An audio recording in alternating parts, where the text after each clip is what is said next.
Welcome to the age of change. Yes, let's get started. We have lots of interesting things to discuss today. This is June 24th, 2025. And what did I prepare today? Let me quickly bring it up for you, just so you know what we will discuss.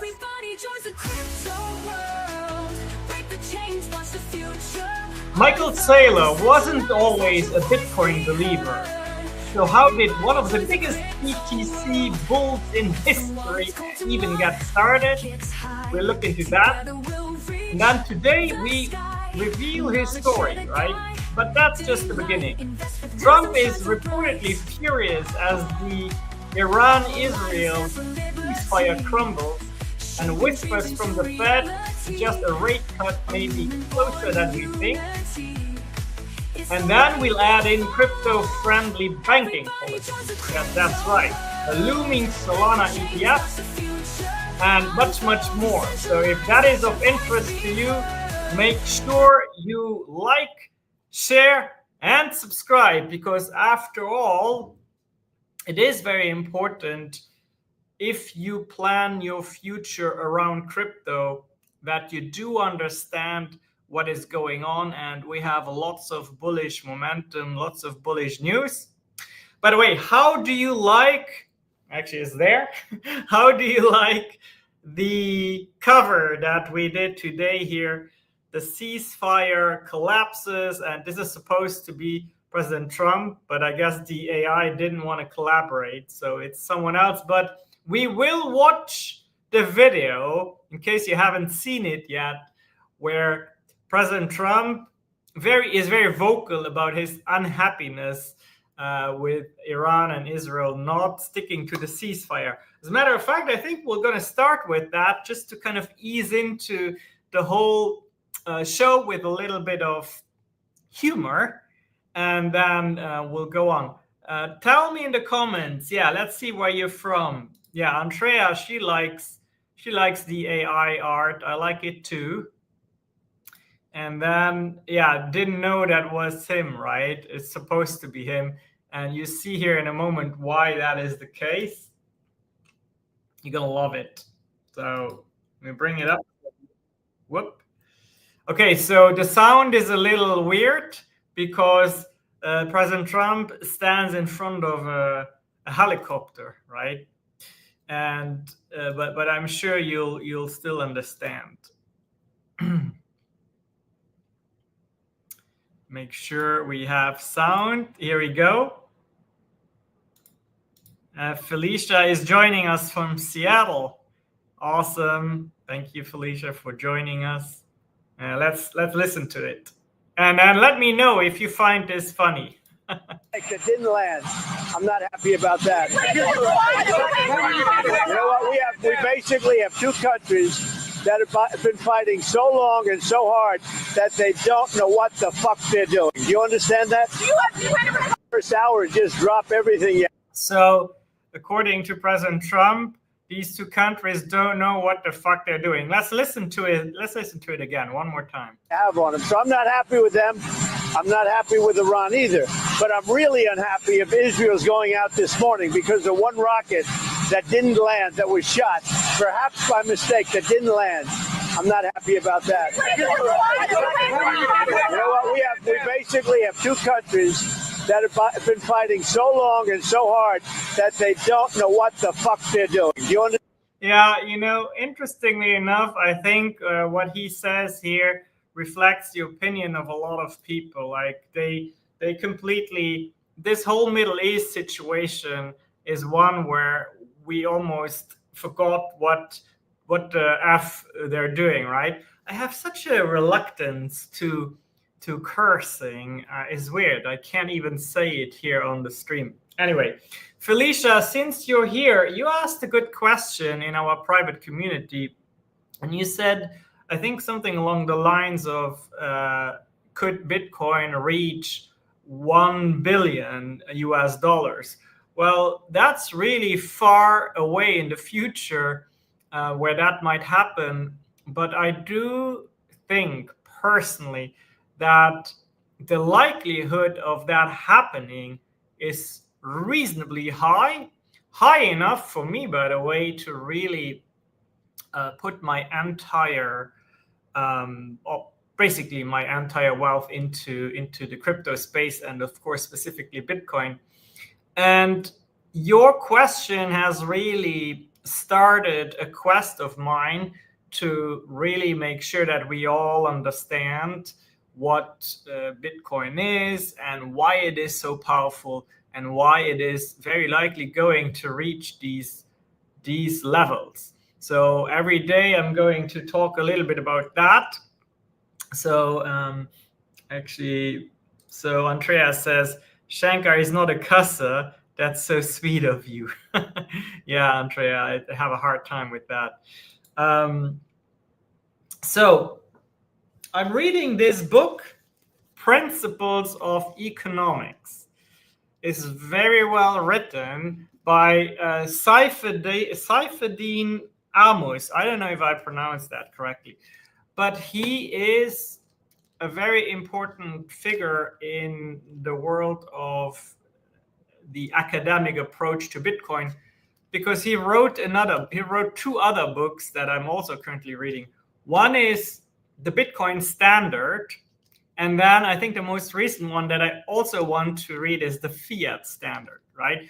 Because if you are putting so much of your net worth into an asset, and if you're also letting other people know about how they could adopt the crypto lifestyle, you want to be informed. So I am informed for you all. So by the way, if you want to have a 4-part series, free video series into how I manage my crypto lifestyle, you can just go to the website here, crypto.lifestyle, and then you can be part of the tribe, just like Felicia is.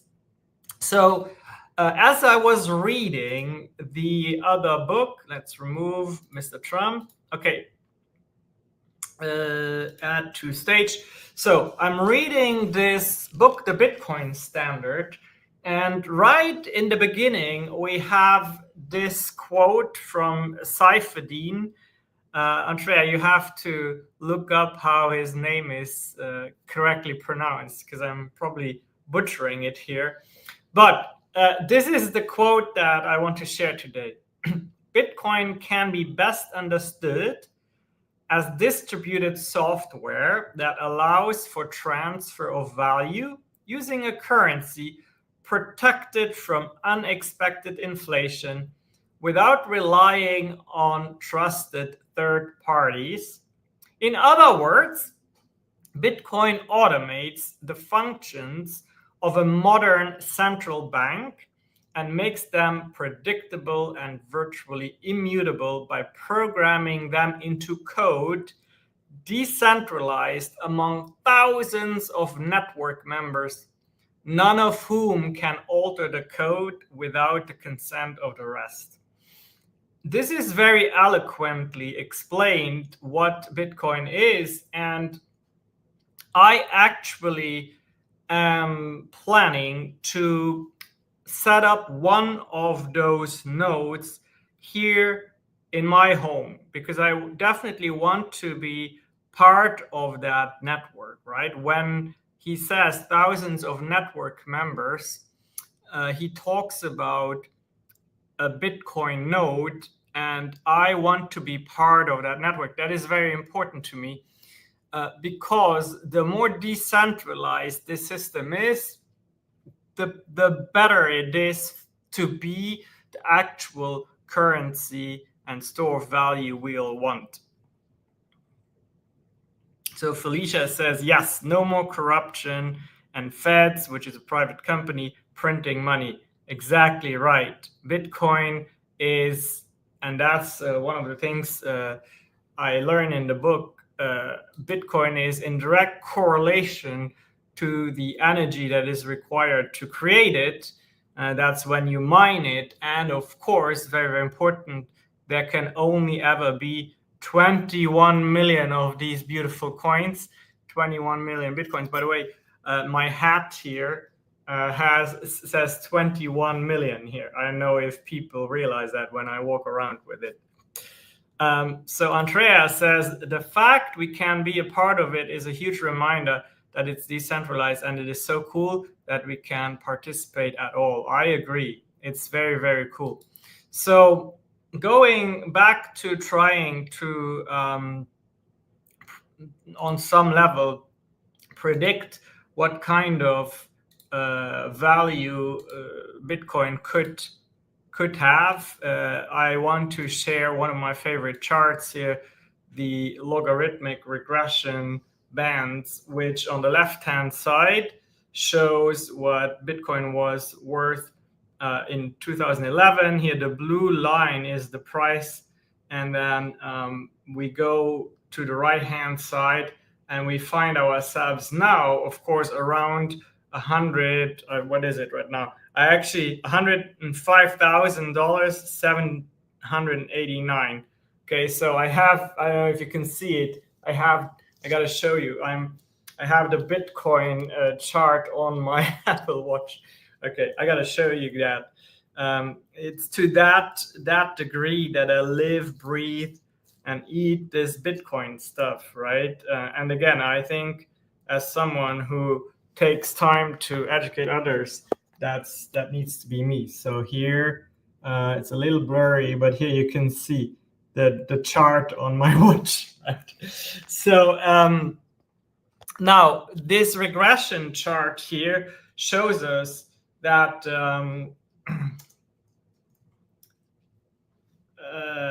that it is very likely.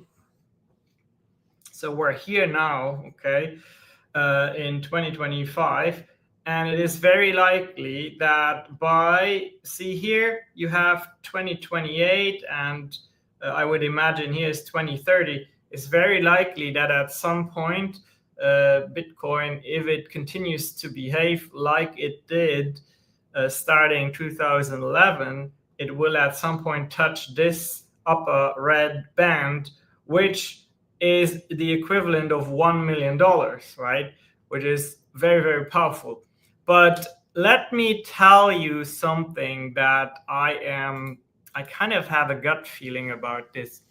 I think what traders and crypto people always expect is that Bitcoin loses its value in the bear market, meaning when the prices contract a little bit or correct a little bit. So typically speaking, when we have the bear market, Bitcoin used to lose up to 60, 70, in bad years, even 80% of its value. But I have a feeling that something very powerful is currently happening. And in some ways, to be quite frank with you, the entire world is maybe underestimating what is happening right now, because the behavior of institutional investors, the behavior of countries, the behavior of nation states, the behavior of family offices is very, very different from the one that a speculative crypto trader would show. So personally, I believe, and that's my personal belief, so take it for what that is, but personally, I believe that we will probably not see Bitcoin go down very, very far, even in the bear phase of the markets. So a lot of people actually speculate on Bitcoin dropping back to 65,000 or so, and then they want to buy Bitcoin at a discount, which is actually very smart, of course. But something tells me that we will not get these prices anymore. Something tells me that. And I may be wrong, but I think I'm not. So let's actually look at the high time frame chart of Bitcoin to discuss what I mean here.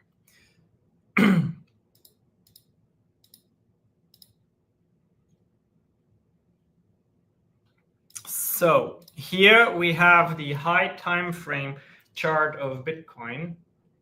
And what you see, where's my mouse? Oh, here. What you see is, let me actually contract this timeline even more. So what you see here is at this level, we have 2021 here, and then we have 2022 here. And what they say, of course, here we are here now, right? So what they say is that during the bear market, very often Bitcoin goes down to give or take the highest level here of the previous bull run.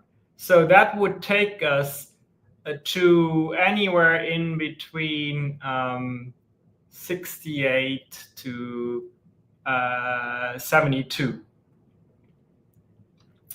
So I'm not sure if that is going to happen anymore, to be quite frank with you. I really don't think it's going to happen, but we'll see. One thing I do know is that we, in the past 2 weeks, or in the past 2 days, I should say, we saw this international crisis. You can truly say international crisis, where nuclear targets were bombed, right? And this is all we got as a reaction to it. This was the Newsweek here. You know, I mean, you would think the markets would collapse in a much more aggressive way, but this is all we got. And I think that's what I said yesterday. I think that with each dip, the institutional investors and smart money, as we call them, I think they just take advantage to buy Bitcoin in a dollar cost averaging fashion. In other words, they're not trying to get the cheapest price, they're just trying to get a good average entry. So that's my case for you for Bitcoin. And staying with the bullish news, I want to show you something that I researched today, and it has to do with the banks and the reputation they get when they store crypto assets. Because in the past administration, in the Biden administration, banks who stored crypto and Bitcoin, they had like a reputation hit, and that is no longer the case. So I have that here. So I did the research with this AI Claude, which is it has a high focus on verifying its sources. So it says, I told it there was news today about the crypto reputation risks, and it says, yes, you're absolutely right. This is major news. The Federal Reserve announced on Monday that it will no longer use reputational risk as a component of its bank supervisory examination programs, effectively ending what many in the crypto industry called the era of crypto debanking. This is a significant policy shift that directly addresses what you mentioned. The Fed has begun removing references to reputational risk from its supervisory materials and training manuals, focusing instead on more specific types of measurable financial risk.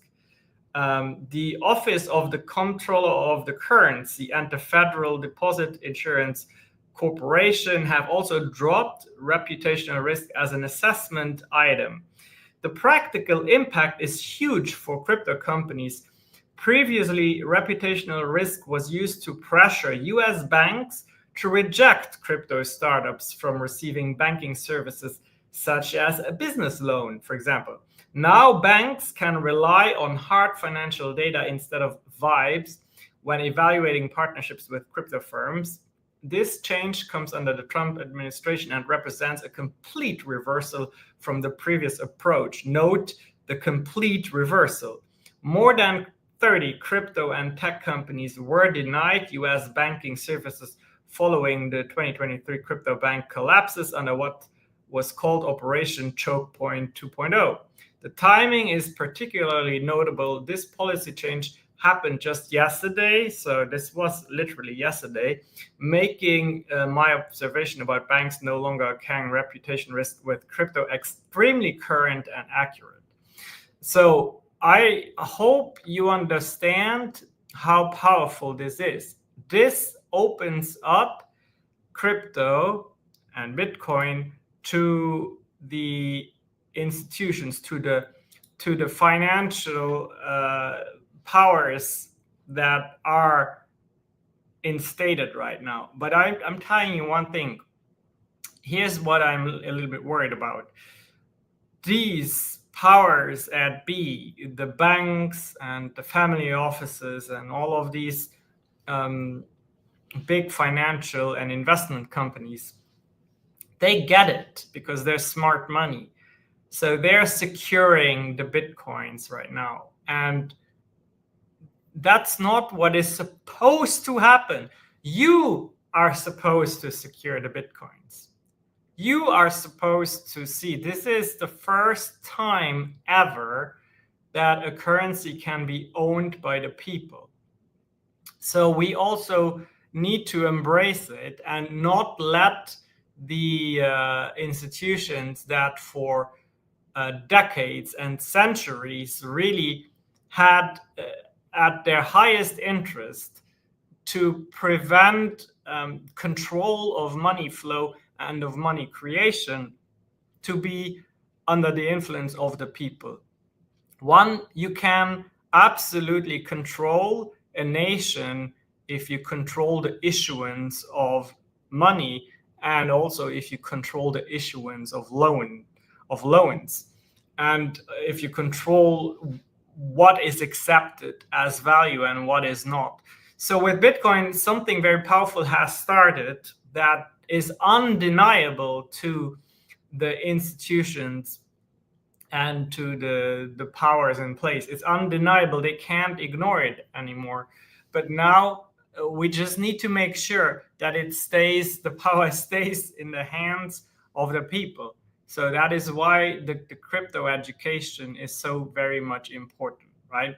So if you are watching this stream right now and you say, well, I have absolutely no idea where to start, but I have a sense of the importance of the matter, then I invite you to go to crypto.lifestyle. Not only will you get a good free basic introduction in this field, but you will also learn how I live the crypto lifestyle, meaning I replaced a six-figure income from being an entrepreneur with crypto. And I'm not saying that you need to go in as hard as I am, but I want you to see the possibilities of what's out there.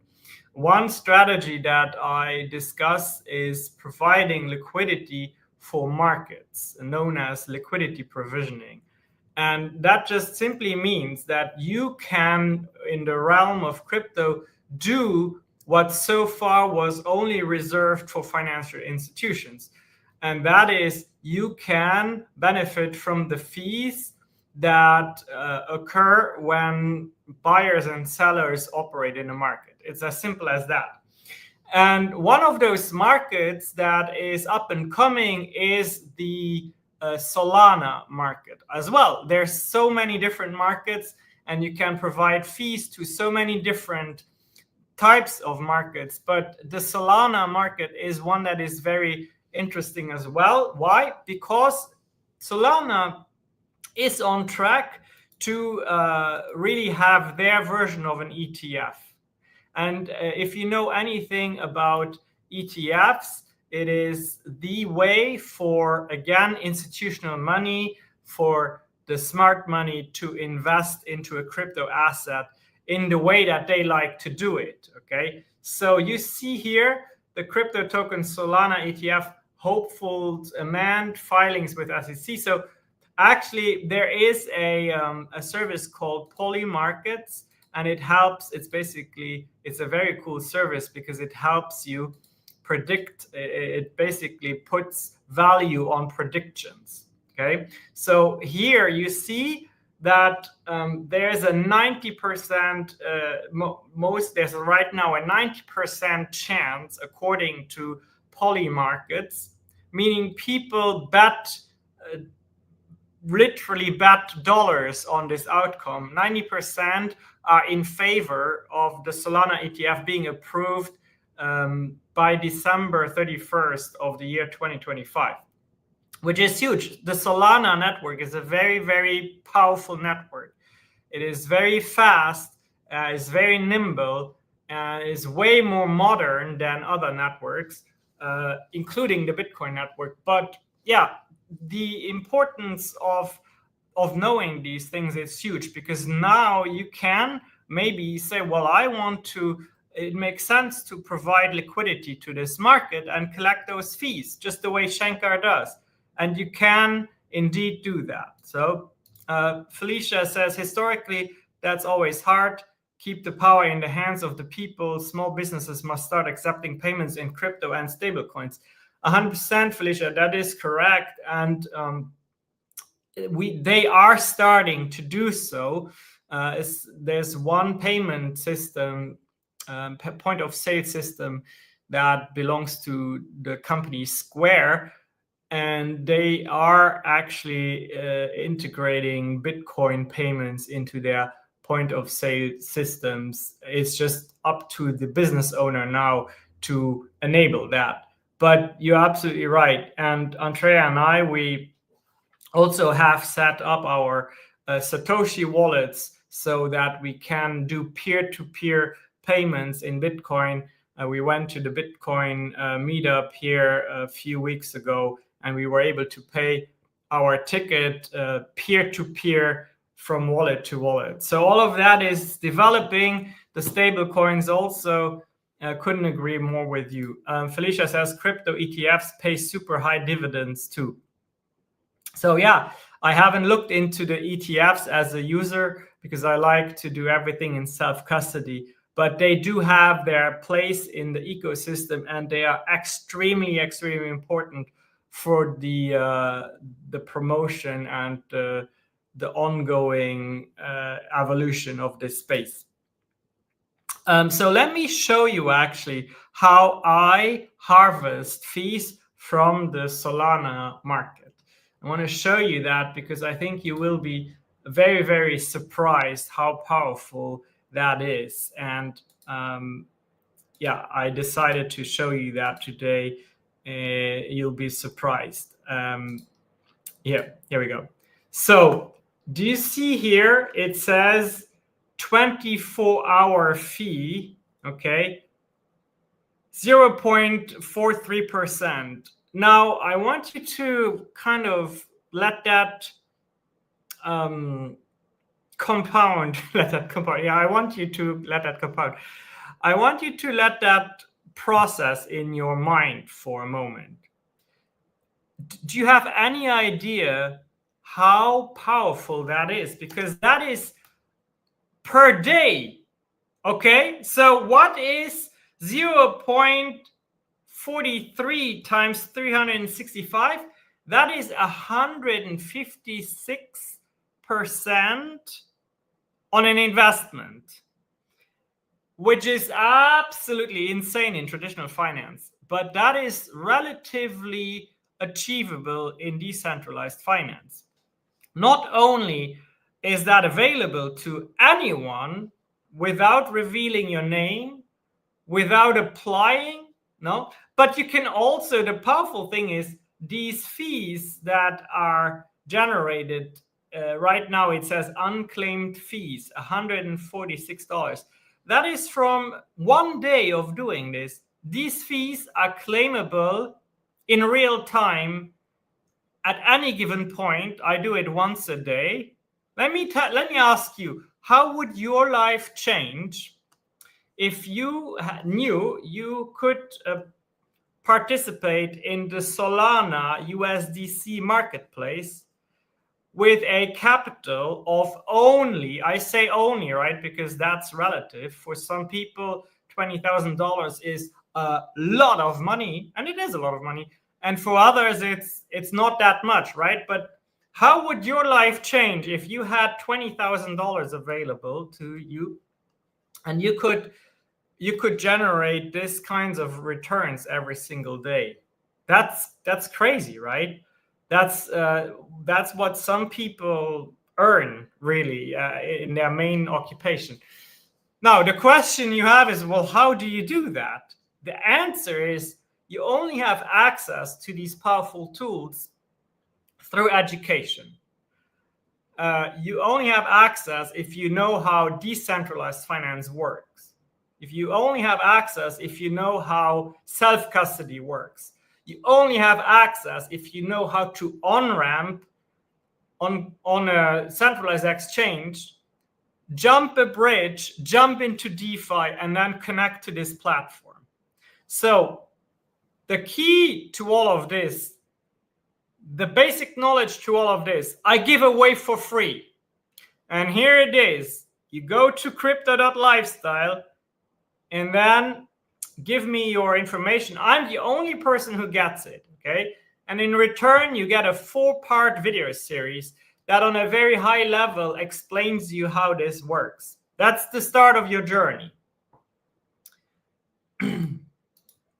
So Felicia asks, because she's part of my community, so she knows that I talk in these terms.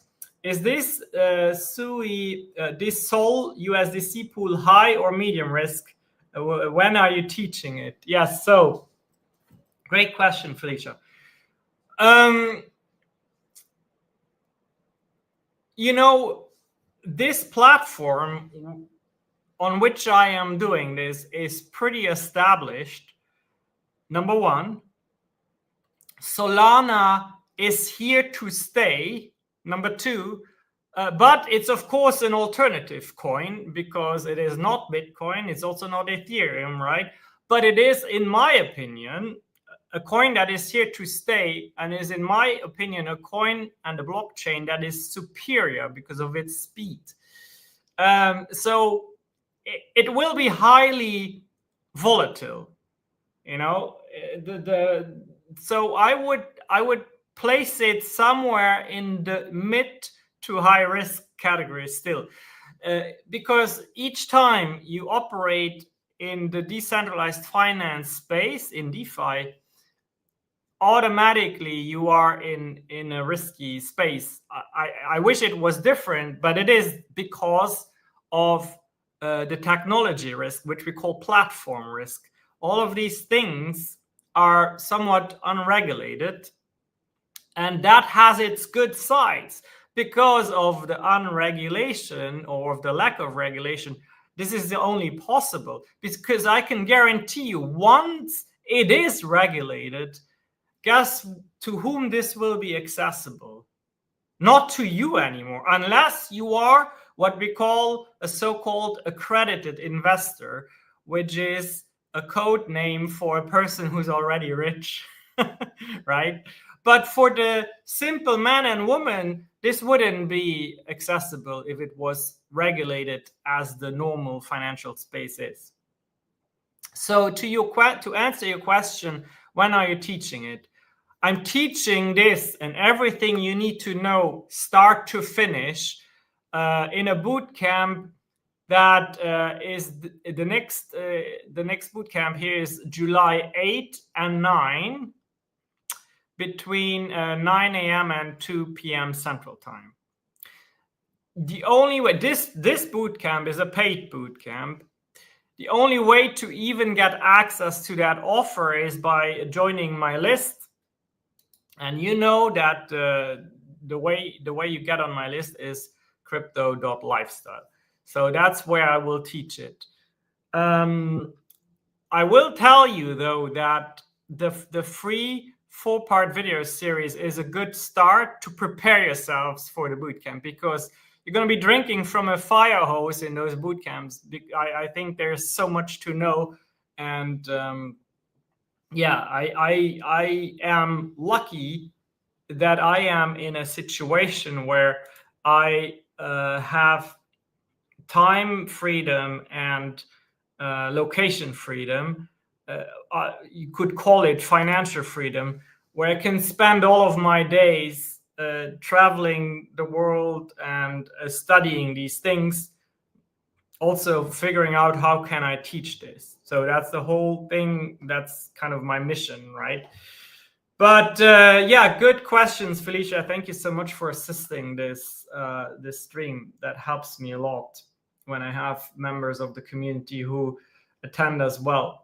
So I have one more bullish news, one more set of bullish news, and that is there is a likelihood that the Federal Reserve Bank will institute rate cuts in July. That would be huge, because when rate cuts happen, then more money is pushed into the economy, and that is good for crypto. Okay, so we have two pieces of evidence here for that, and that is here.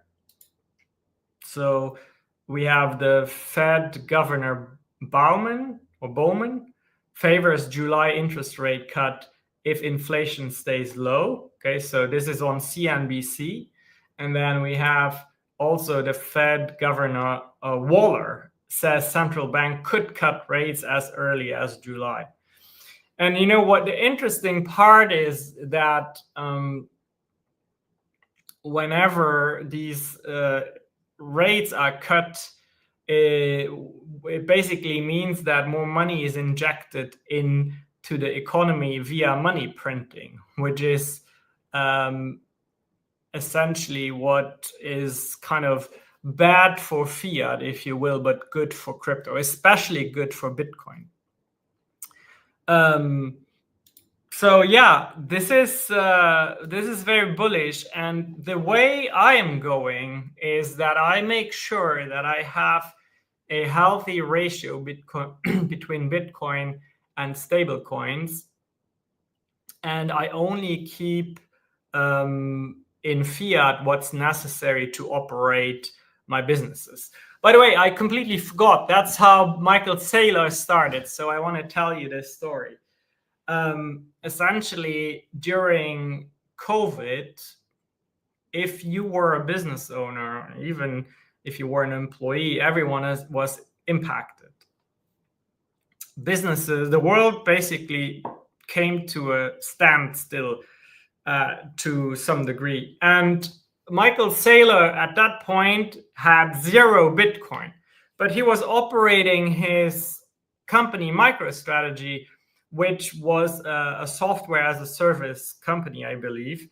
And they provided software to capture metrics in other companies, their clients' companies. So he said that it was just so harsh the way they were impacted. They lost so much income, and I think you can relate with that because everybody lost income. I was very, very privileged during that time because I was still operating my healthcare marketing businesses, and of course healthcare didn't stop. On the contrary, everything was ramped up, so I was very lucky in that regard. But most businesses and most individuals were in a very, very tough space. And he said it was absolutely crazy to see that we were a business with, I think, I forget the exact number, but several $1 million of annual cash flow. And yet the company's value decreased because of that insane inflation that happened during that period. Because what the government did, it really had no other choice, was it really printed and injected money into the system like never before. You may remember, if you lived in the US, you got a check, an unsolicited check from the president mailed to your home to spur up the economy, right? So he said, that's absolutely impossible. What can I do against that? So he went on a research spree and he read the book, The Bitcoin Standard, which again is by this author that also wrote the Principles of Economics. And he had like this epiphany. It made sense to him that truly taking his company to the Bitcoin standard instead of the fiat standard was going to be what would help him out of his delicate situation. And of course, nowadays, everyone looks at Michael Saylor as one. He's basically the face of the Bitcoin movement, at least on the institutional capitalist side of things, right? So nowadays, everybody looks up to him, and he implements, in simple words, he makes sure that there's always enough Bitcoin on the books so that he can borrow against the Bitcoin. And as Bitcoin continually increases its value, it gives this infinite investment loop, this infinite wealth accumulation loop, right? And that's what is important to understand, though, is that you can do that as an individual. You don't have to be a Michael Saylor. You don't even have to be a company owner.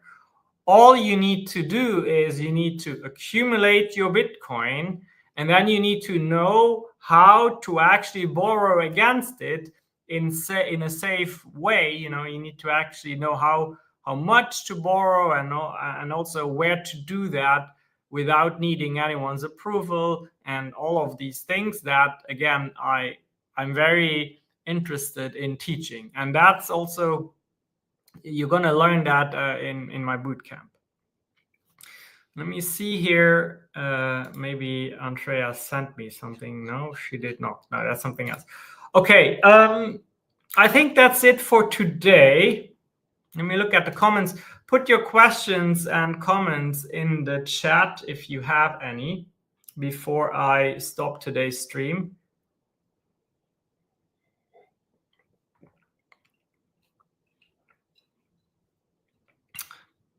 Let me see if there was anything else I wanted to show. Nope, that's all.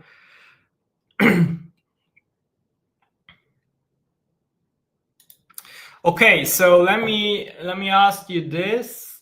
I will be in Barcelona the first 2 weeks of July. So if any one of you, Andreas has to check Slack again. Yeah, because I know we have a surprise for you. So definitely, we're not done yet. Yeah, first 2 weeks, Andrea and I will be in Barcelona. So if anyone of you is seriously interested in being guided in your investment journey and you are in Barcelona, we may be able to meet up. Just get in touch with me. Yeah, that's it. Let's see what Andrea sent us. Something nice to get. Yeah, something very nice to get us as kind of to ease out of the stream. Andrea is not loading just yet. It's still rendering. It's at 60%. So we'll wait because she created a song that's called, I think it's a song. It's called "The Future is the Crypto Alliance." So we'll wait. It may be ready here in a few minutes. It probably will be. And then we can enjoy that together. Andrea says it doesn't ease out. It's not easing out. So folks, if you're still with me, which I can see you are, put your questions in the comments so that we can bridge that time. Anything really you want to know about how I live the crypto lifestyle, or any crypto question or DeFi question you have, I'm more than happy to address it.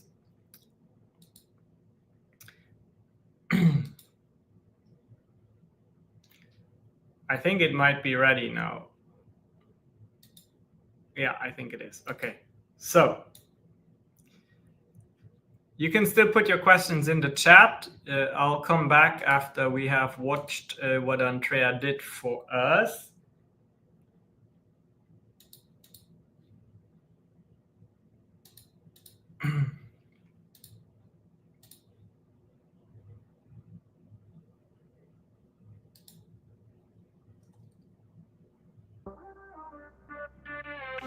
Electric whispers in the air, crypto codes we boldly share.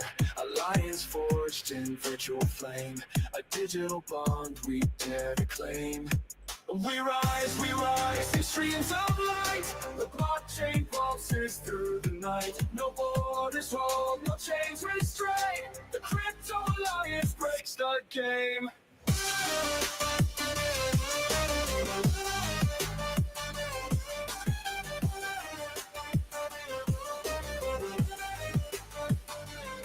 Echoes of ones and zeros call, a revolution digital sprawl.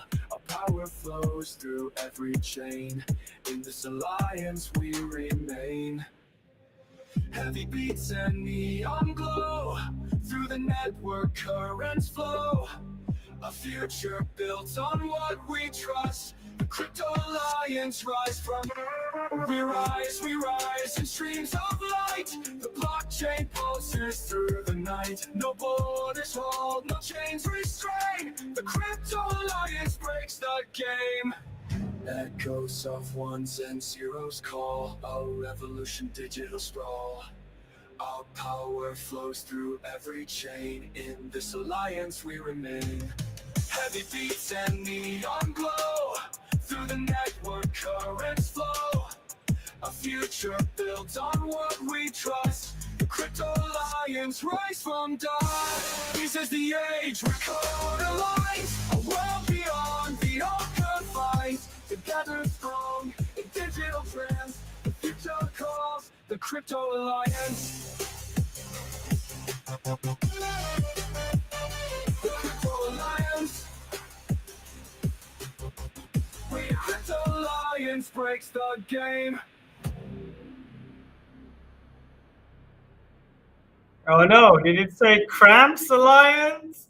Oh no, Andrea. I didn't even notice that. Oh, there we go. Great job, Andrea. Yes, Felicia saying need to play this at the next bootcamp. 100% I will. And if you want to be part of that bootcamp, you know what you need to do. You need to go to crypto.lifestyle, be on the mailing list so that you even have access to the offer, right? That's it for now, I think. Thank you, Andrea, for using your skills and your artistry to create that for us. Don't forget that if you have any questions, even after the stream, you can put it in the comments. I always check your comments out, and it also helps me guide the content I work on and the lives. But again, thank you so much for taking the time to be here with us. Thank you for also asking all your amazing questions, Felicia. Special thanks to you. And that's it for now. I'll see you very, very soon, probably tomorrow on this channel. Don't forget to like, share, and subscribe. That helps a lot. Bye-bye for now.